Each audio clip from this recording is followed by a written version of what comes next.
Beshem Hashem Naaseh Venatziliach, nous poursuivons aujourd'hui notre étude dans les textes du Nach avec l'histoire du jugement des deux femmes par le roi Shlomo. Un jour que le roi Shlomo était assis sur son trône, deux femmes vinrent lui demander justice. L'une d'elles prétendit: j'habite dans la même maison que cette femme, nous avons toutes deux mis au monde un bébé le même jour. La nuit, le nouveau-né de ma voisine mourut. Lorsqu'elle vit que je m'étais endormi, elle me prit mon bébé et le remplaça par le sien qui était mort. À mon réveil, lorsque je pris l'enfant dans les bras, je remarquai qu'il n'était pas le mien.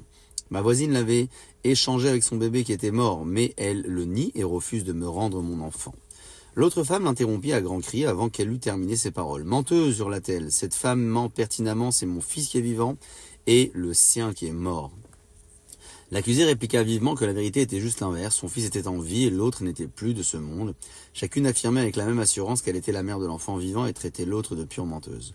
Le roi écouta leur violente discussion puis demanda le silence et leur dit: Hachem savait que vous viendrez un jour me demander justice. C'est pour un cas comme le vôtre qu'il a créé l'homme avec des membres doubles, chacun a 2 yeux, 2 oreilles, 2 mains et 2 pieds.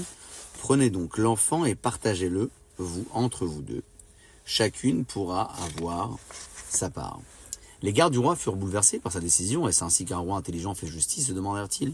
Il ne lui suffit pas qu'un bébé soit mort, il donne l'ordre de tuer l'autre. Mais ils n'osèrent pas s'opposer à la volonté du roi. Lorsque les gardes prirent le bébé pour exécuter la sentence, une des femmes se précipita vers eux en criant avec effroi: non, ne le touchez pas, vous allez le tuer. Je renonce à mon fils, donnez-le à l'autre femme, pourvu qu'il reste vivant. Mais l'autre répliqua froidement: pourquoi l'écoutez-vous? Coupez-le, tant pis, que ni l'une ni l'autre n'ait d'enfant. C'est alors que le roi intervint et donna l'ordre de laisser en vie le bébé.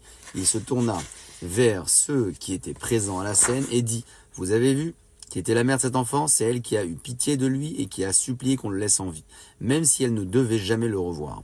L'autre femme ne s'opposait pas à ce qu'il meure, puis se tournant vers les gardes, il dit: donnez donc l'enfant à sa vraie mère. L'histoire de ces deux femmes se répandit dans tout le royaume et tout le peuple admira la sagesse du roi plus que jamais.